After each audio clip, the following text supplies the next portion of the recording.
The following is a presentation of the Noise Space Network. Find more great podcasts at noisespace.xyz.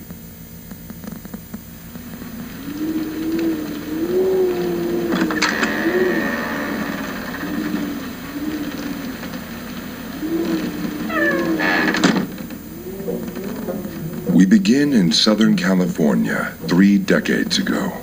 2 red souls were brought to this earth, separated by just a scant few miles and unbeknownst to each other.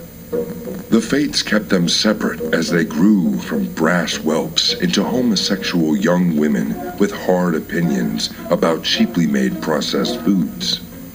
One of them, a black-clad warrior, fighting for metals heavy and corn syrups high fructose. The other, a living embodiment of no-calorie soda, literally begging the gods to strike her down where she stands, or at least strike her with a cease and desist order. Now, the world has united these two to clash over their cheap foodstuffs, and we meet them here, the battlefield, where they are destined for eternal combat. Ladies and ghouls, it is my pleasure to welcome you to Diet Coke and Lilith's House of Snacks.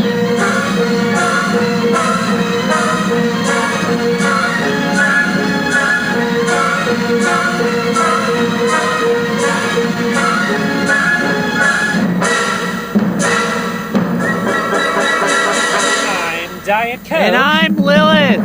And this is our House of Snacks. Snacks. Hey. Oh, wow.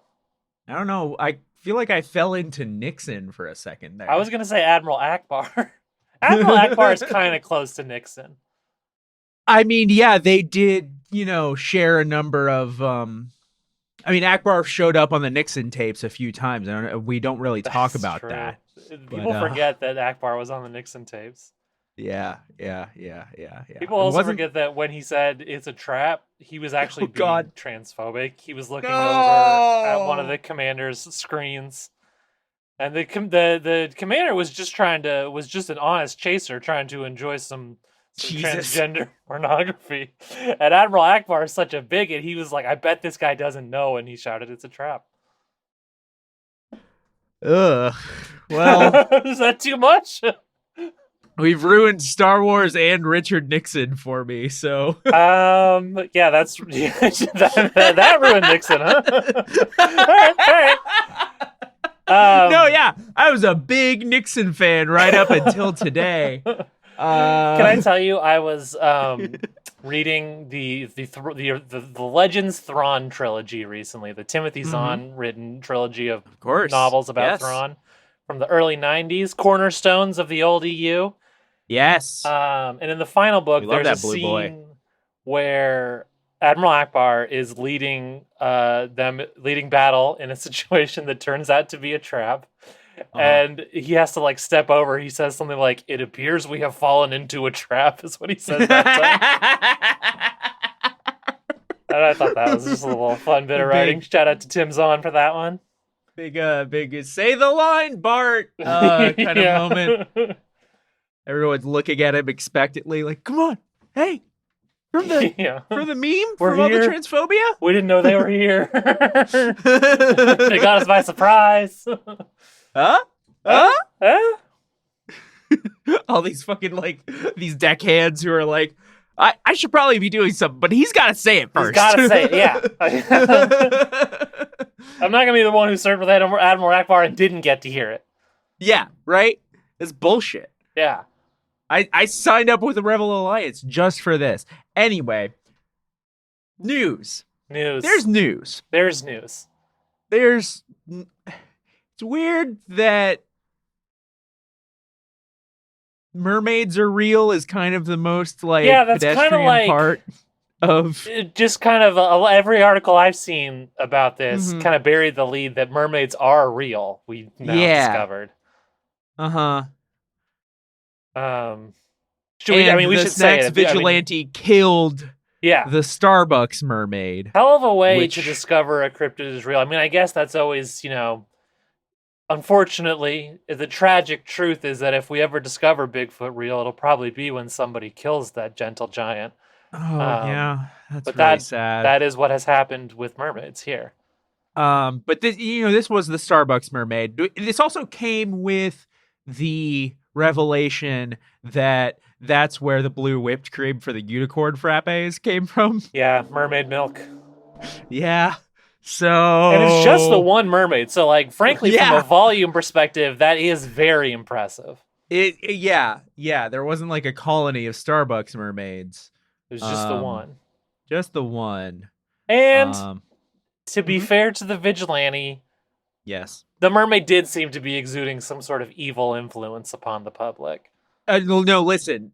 The Pacific Northwest has become quite a bit more habitable. In the days since. Immediate change noticed. Yeah. It kind of felt like there was like a radio wave that was being broadcast that has been snuffed out. So maybe the mermaid had psychic powers along with blue milk. Well, a lot like our friend the Emperor, as established in the Thrawn trilogy. Wait, Emperor Palpatine had blue milk? Well, no, not that part. Although I think if you read between the lines, the symbolism would reveal that the Emperor did have blue milk. The Emperor's got blue milk.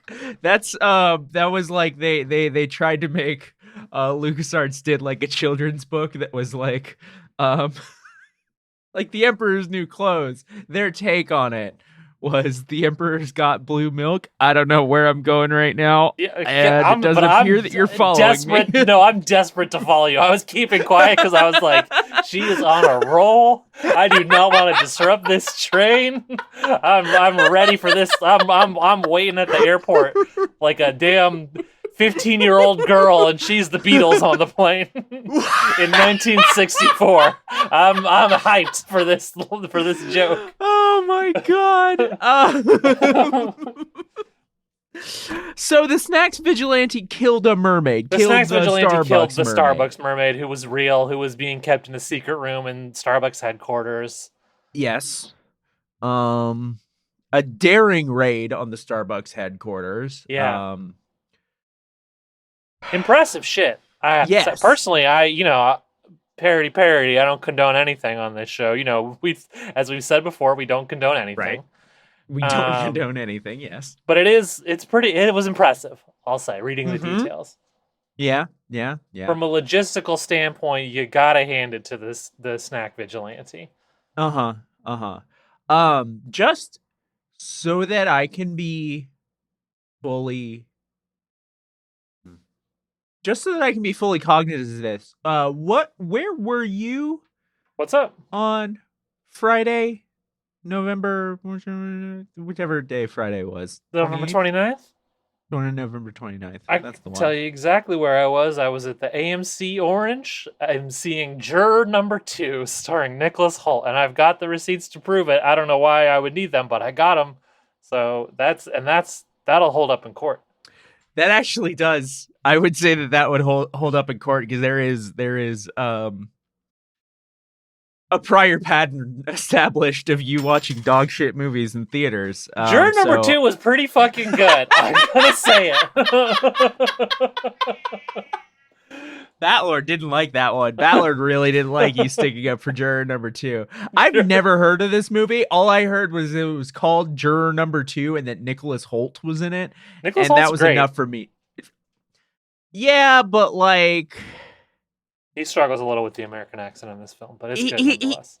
Nicholas Hoult is in one of those categories for me is like a perfectly fine actor, dog shit agent.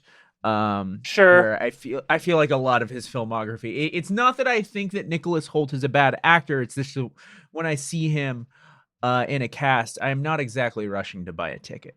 Post Mad Max, he hasn't really lived up to how good he was in Mad Max. And I'm saying that as a fan, and I don't think that's on him. I think that's on his agent. But who knows? He's in that Robert Eggers Nosferatu. That seems like a real opportunity for him to shine. That'd be great. I would love that. I loved him in X-Men First Class. Oh, I didn't. That's actually I was a Nicholas Hoult hater for a while because of X-Men First Class. Interesting. But then my beautiful wife Casey flipped me on him. I think he's a tremendous talent now. Okay. Would it help or hurt if I told you that Juror Number 2 was directed by Clint Eastwood?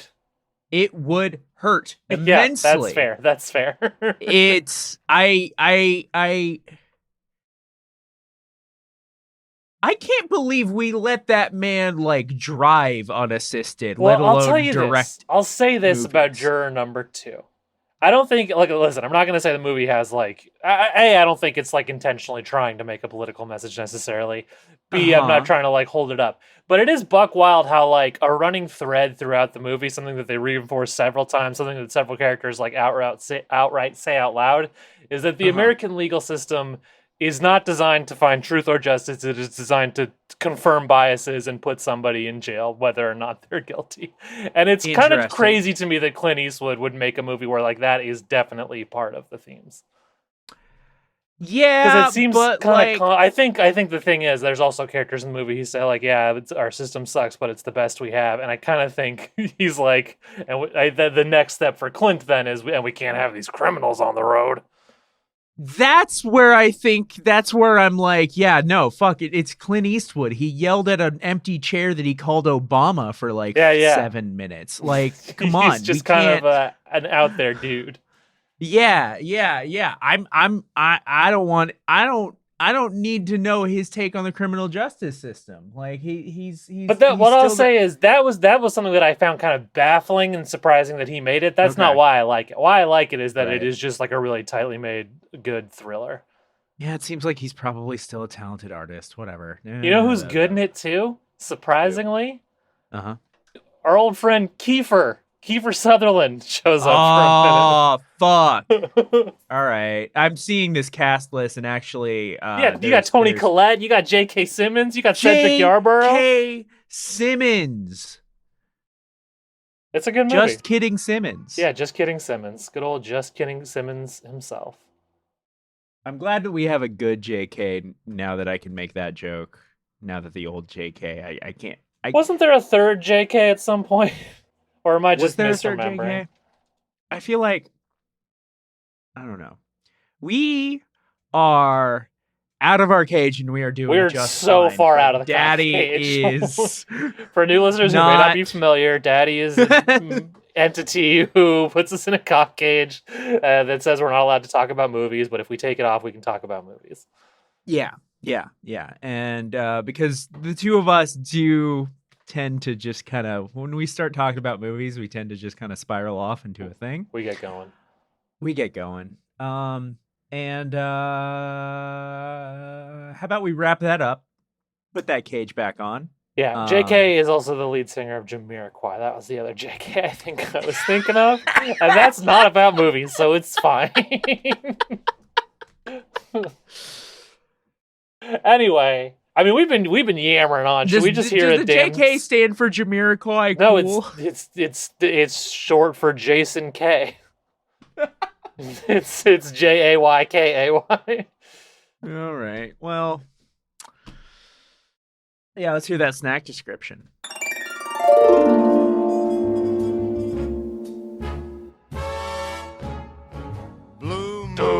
Mountain Dew Infinite Swirl is a blue soda exclusively available at 7-Eleven and 7-Eleven owned stores.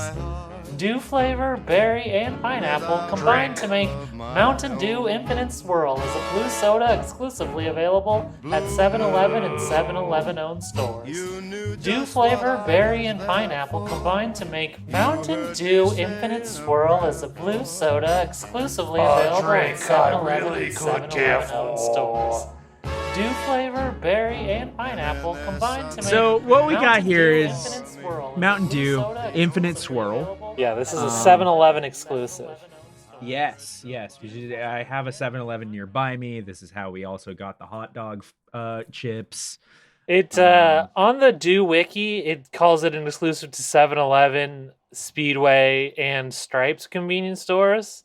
Okay. And I looked up those other two, and they're owned by 7-Eleven. So it's an exclusive to 7-Eleven. We live in a weird world that I don't like. We sure do. So, this is one of the most boring Dew label arts I think I've seen in a while. Yeah, it's not a great label art. We have a pineapple, kind of looks like a mini nuke from Fallout, to be honest. I mean, it's a rocket ship, but yeah, Sure. no, you're right. But it does have the face on it, so it does kind of make you think of a little bomb. Bullet Bill-esque. A little bullet bill, yeah. And it's coming out of what appears to be like a black hole. Some kind of infinite swirl, maybe. Infinite swirl, yes. And then the rest of it is just like there's a couple pineapple slices. There's just like swirl and pineapple. That's it. Yeah. You know who might like this one, though? Is Junji Ito. Oh, because of the spiral. Uzumaki, yeah. Anyway. You know who else might like this? Who? Trent Reznor. Oh, shit. You know who else might like this? the Jigsaw Killer.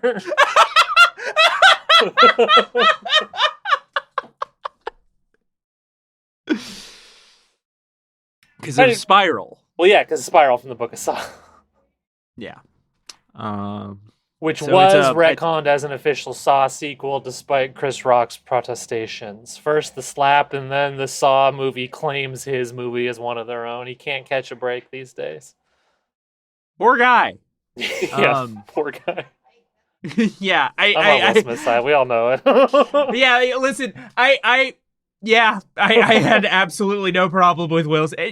Chris Rock said something whack. Like, we should bring back slapping people for saying whack shit about our loved ones. Like, I don't know what the fuck we're all talking about. It's not like he was punching down or anything. It was a fair exchange. Uh-huh.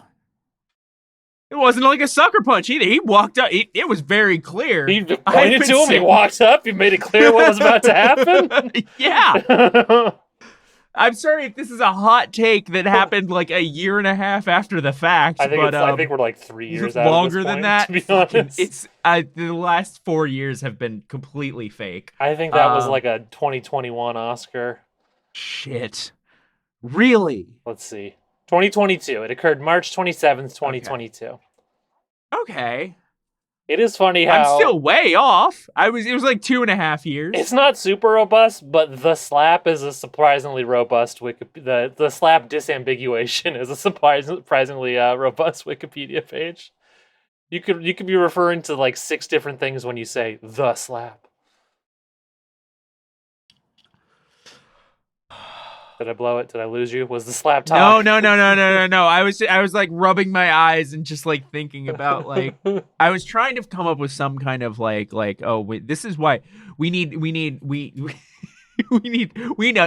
real slap. We need a slap to like slide all of these into the history books, like one that's really gonna we need an Archduke Franz Ferdinand to get slapped, and then we'll stop talking about all these other slaps. You know what I mean? And then history will know it as the slap. That'll be the slap, and the other ones, that was a slap. When Will Smith slapped Chris Rock. It will be one of the prior lesser-known slaps. Yes. So pineapple and berry. Have we been delaying because I'm not all that excited to taste this? Yeah, I tend to find pineapple. I famously am a bit of a pineapple hater. I don't really like. I think it's too sweet, like Kenny Omega says. I think it's got a weird. Honestly, kind of. Maybe you won't. Maybe I'll be alone in this one. Okay. But kind of similar to my belief that Dr. Pepper has a trace of egg taste. I think that pineapple's got some paper in there. I think there's a slight whiff of just white printer paper taste buried in pineapple in a way that I don't care for. That mostly is for the real fruit, not so much for its associated juices. But the juices I tend to find, as Kenny Omega says, too sweet. Oh God, this is so fucked up. Yeah. I hate this more than your Dr. Pepper egg take, not because I don't agree with it. Yeah. but because I do. Yes! Like, as soon as you said it, I was like, fuck. No, it's totally there. And listen, okay, here's a fun little bit of the Lilith lore here. As a child, I had a thing going on that I, as an adult, recognized as pica. I did eat a lot of paper as a small child. Yeah. So I recognize the taste of paper, and it is that kind of fibrous kind of there's a particular taste. I wouldn't call pineapple particularly chemically, which is a lot of printer paper. Oh god, this is getting really bad. But like a lot of like less treated papers. Like a notebook paper. A lot of notebook paper has a lot of ink on it, but like there's some notebook paper that had less of that. Oh boy, this is not so. I haven't eaten paper in probably about 20 years. Listen, now, this is a judgment-free zone. I've eaten paper. I'll say it. I've eaten some paper in my lifetime.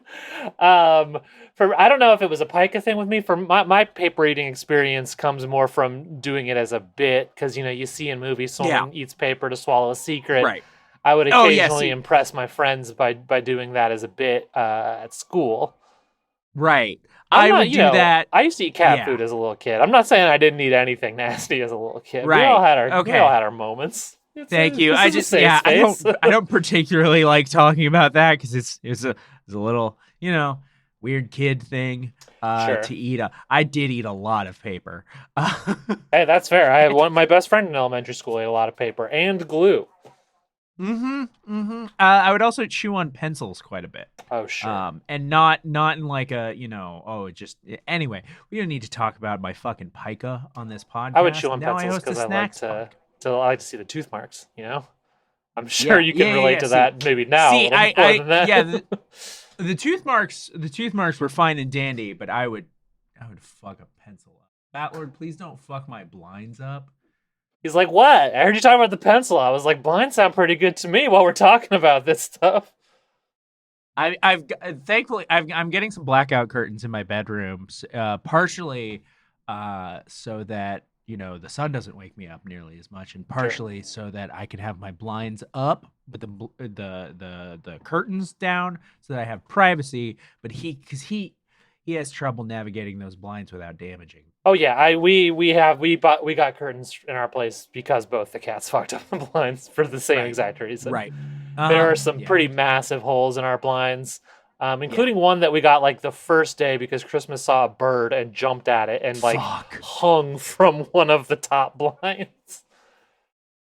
That bird was talking shit though. Let's drink some soda. Let's drink Mountain Dew. My point I was going to say earlier is that pineapple's too sweet, like Kanemaga says. Yes. And I don't think the berry's going to help with that. Although maybe if they really lean into the tart, that could curb the sweet a little bit. We'll see, I really hope that there's a lot of tart here. The tart fact that really it's not a Baja is kind of helping me in that. That's true.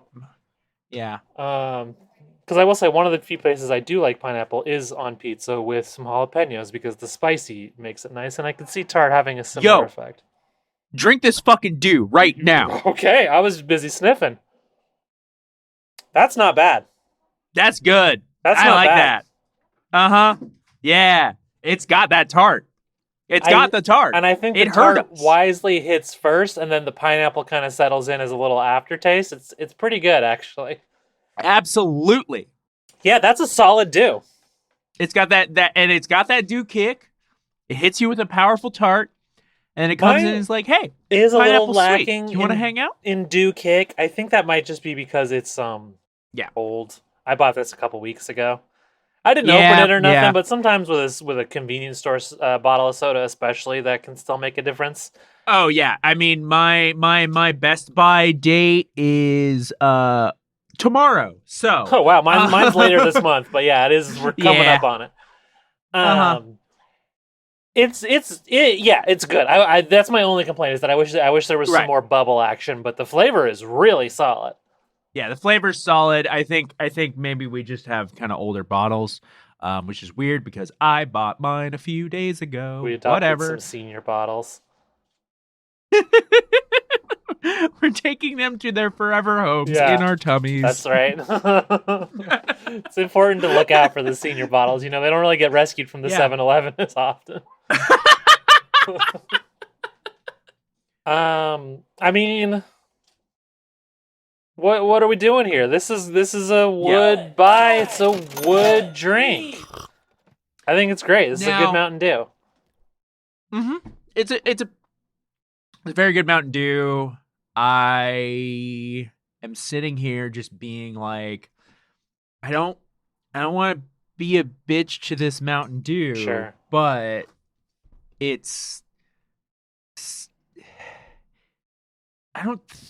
can't see myself ever. I might downgrade it to a would not buy would drink. Okay, right? I can't see myself buying this over a regular Mountain Dew, a Code Red, Live Wire. I'll tell you the situation in which I would buy this. There's a lot of competition here. Were you going to say there is a situation where you would? I think there is a situation in which I would buy this too. So first of all, you're not going to find this zero sugar, which I just generally don't buy a non-zero sugar soda unless I'm wanting to like treat myself a little. Mm-hmm. If I walk into a 7-Eleven and I say to myself at the start, I'm going to treat myself to a full sugar Dew so I can get one of the fun ones. Right. And they don't have Code Red, which is sadly often the case, but I want a fun Dew, I might reach for this one. Depending on the other options, I think I could see it. It's not an entirely unreasonable scenario that I would be like, well, they don't have Code Red. They do have Baja Blast now, but Baja Blast or this, like, I'm going to pick this. You know what? Okay, yeah, because there are times that I just don't want regular Dew. I just want something else. And if this is all they have, I wouldn't be disappointed. Yeah. Okay. Then thank you for talking me through this. But I would still, we don't have this as an official rating, but we all know there are some snacks like this that are a would sometimes buy. Yeah, it's a would. Well, yeah, of course. Listen, just because a snack is a would buy does not mean that I'm going to dump all my disposable income every into bringing it single time we home. go to the store. We buy every single one that they have in stock. Well, it's a would buy, so I'm gonna buy it. Yeah, I have to buy it. I am honor bound to buy it.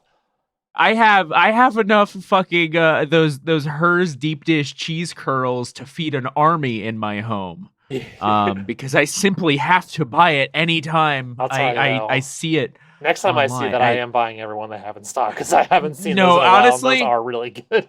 I haven't seen them in a very long time, and if I did see them, I probably would spend a decent amount of disposable income. Anyway, this is a would buy. Oh, this is great. Right here. Hold that, please. And a would eat. Got a good taste. Thank you, Uncle Bill. Thank it you, does Uncle indeed Bill. have a good taste. It's got a great taste. It's got a good taste. Yeah. Was there anything else on the agenda for today? No, we talked about juror number 2 for like 10 minutes. I know we wanted to do that. Made sure I put that on the agenda, even though I have no interest in that movie whatsoever. It's good. Folks at home, I'm telling you, juror number 2, check it out. Hello. Hey, Snack How's it Keeper. going? It's good. Do y'all have mermaids in the snack dimension? Oh, yes, we have lots of them. Oh, interesting. We may have used to have that. I don't know that there was a second mermaid. I don't know if, we may have just gotten rid of the one mermaid. She was actually from the snack dimension. She's another exiled creature. Okay. She tried to open Starbucks in the snack dimension. That's why we exiled her. That also fucking makes sense. Jeez. Sorry that this is not. Listen. I'm not proud of this. I'm also not like the president or whatever. Sorry that my dimension kind of treats yours like a garbage can sometimes. That is that's actually the name for your dimension in our dimension is garbage dimension. Not even really a judgment of you. It's just that's where we put our garbage. It feels right, given some shit that's been going on in our dimension. Yes. Yeah. Well, thanks for coming to the garbage dimension. I mean, hey, I think that's part of why we get along in our own ways. That something that I think all three of us might have in common is that we like to slop around in the garbage like little freaks. There's no better place to do that for a snack keeper than the garbage dimension. All right. Also, sometimes it works out. The sun is actually it was one of our kind of stars that wasn't as good, so we put it here. What? Yeah. Some of our garbage. One dimension's garbage is another dimension's life-giving god in some cases. Fascinating. Okay. This. We have much nicer stars. If you saw the stars in the snack dimension, you'd get it. This is groundbreaking lore. The celestial object that is foundational to all life, that we are aware of, is an import from another dimension. Yeah, like you know how Superman gets his powers from the sun? Yes. That's what stars are supposed to do for everybody. Okay. We gave you one of the ones that doesn't work. Well, it does. Like, we need it to function. But plants doesn't give you superpowers like ours do. Oh, okay. Well, that's fucking crazy. A properly functioning star gives everyone Superman powers. I have those in the snack dimension. Okay. Weird. All right. But everyone does, so we kind of just don't use them. It's boring to us. Snack Keeper, I think I need to ask you to end the episode just so that Mushy Mustard can stop typing, because this is a lot of information to be putting on the Snack Wiki. Goodbye, ghosts and ghouls. The House of Snacks is closed yet again. We'll snack you later.